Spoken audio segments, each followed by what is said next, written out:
UP चुनाव में देवी देवताओं के अवतार एक एक करके सामने आ रहे हैं। अब बीजेपी ने बजरंगबली के नाम पर चुनावी हुंकार भर दी है। केंद्रीय गृह मंत्री अमित शाह ने बदायूं में कहा, पहले बाहुबली थे, अब तो सिर्फ बजरंगबली है।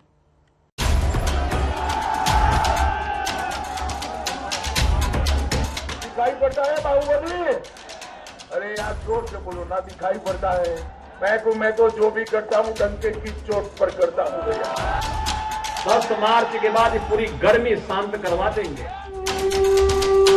एक मुख्यमंत्री की भाषा ही नहीं हो सकती। माँ काली, दंगा माफिया, हिंदू मुसलमान, राम परशुराम और कृष्ण भगवान, सबकी एंट्री यूपी के चुनाव में हो चुकी है।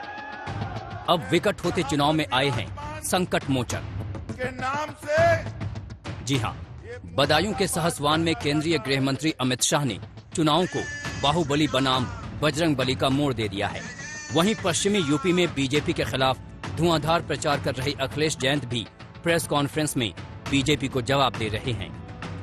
भारतीय जनता पार्टी की सरकार ने यहाँ पर कानून का राज किया है। इनके जमाने में हर उत्तर प्रदेश के जिले में, जनपद में एक बाहुबली होता था और एक माफिया होता था। अभी कोई है? कोई बाहुबली नहीं है तो सिर्फ बजरंगबली है और कोई नहीं है भाई। हमारे उत्तर प्रदेश के मुख्यमंत्री पर बड़े पैमाने पे धाराएं लगी थीं और डिप्टी सीएम पे भी लगी थीं।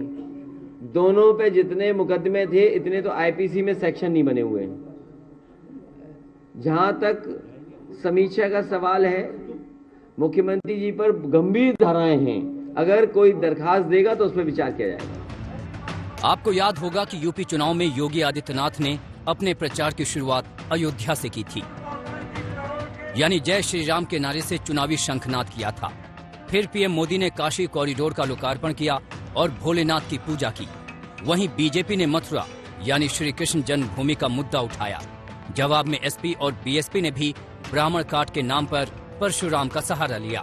अखिलेश यादव ने लखनऊ में परशुराम की मूर्ति का अनावरण किया तो मायावती ने भी ब्राह्मणों को लुभाने के लिए परशुराम सम्मेलन किया।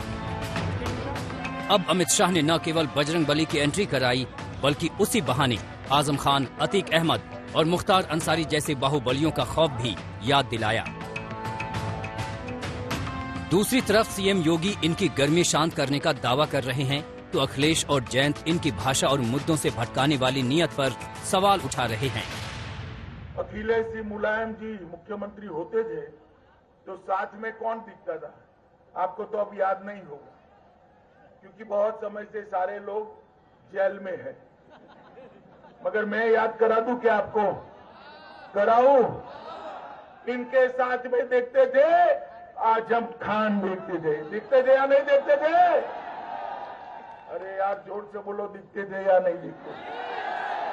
उनके साथ में दिखते थे अतीक अहमद, दिखते थे या नहीं दिखते थे? इनके साथ में दिखते थे ये सहारनपुर वाले इमरान भाई, दिखते थे या नहीं दिखते थे? उनके साथ में दिखते थे मुख्तार अंसारी, दिखते थे या नहीं दिखते थे? अब मैं आप सबको गारंटी लेकर कहता हूं, किसी ने 3 साल से इनको देखा है तो हाथ उठाओ जरा। देखा है क्या? और हम आधुनिकता से इस प्रदेश को जोड़ना चाहते हैं। हम पुरानी रटी हुई बातें जिनसे क्षेत्र को कोई लाभ नहीं है, नई पीढ़ी को कोई लाभ नहीं होने वाला, उन बातों से लेकर हम जनता के बीच नहीं जा रहे। दवाई, कमाई, पढ़ाई, ये हमारे इश्यूज हैं। माल तो वही है, लिफाफा नया है। माल तो वही पुराना सड़ा गला माल है। जिसने असुरक्षा दी, जिसने दंगा दिया, जिसने माफिया दिए, और आज भी कहते हैं, कह रहे आने दीजिए सरकार। हमने कहा कभी नहीं हो रही। कवायद के दिन तक भी तुम्हारी जो है, कयामत के दिन तक भी तुम्हारा ये सपना साकार नहीं होने वाला है, ये मान करके चल लो। लेकिन ये देख लो, 10 मार्च के बाद पूरी गर्मी शांत करवा देंगे। एक मुख्यमंत्री की भाषा ही नहीं हो सकती। और जहां तक गर्मी का सवाल है, जिस दिन गर्मी खत्म हो जाएगी उस दिन हम लोग मर जाएंगे। जितने भी हम लोग बैठे हैं, अगर गर्म खून हमारे अंदर नहीं बहे तो हम जिंदा क्या रहेंगे। लेकिन जहां तक सवाल मुख्यमंत्री जी का है, उनका एफिडेविट देखिए, कितनी धाराएं उनके ऊपर थी। भारतीय जनता पार्टी सोच रही है कि गलती तो नहीं करती उन्हें मुख्यमंत्री बना करके। तो ये जो मुख्यमंत्री जी के अंदर गर्मी आ रही है, वो इसलिए गर्मी आ रही है कि ये टिकट जगह जगह मांग रहे थे, इनकी मनपसंद टिकट उन्हें नहीं मिली, उन्हें वापस उन्हें घर भेज दिया गया है। प्रधानमंत्री जी ने इन्हें पैदल पैदल चलाया। तो जुबान दायरे लांघ रही है, मगर नेता एजेंडे पर डटे हैं। बाहुबली और बजरंग बली का घालमेल उसी एजेंडे का हिस्सा है।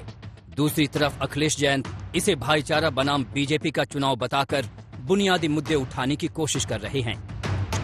कुमार कुणाल के साथ आज तक ब्यूरो।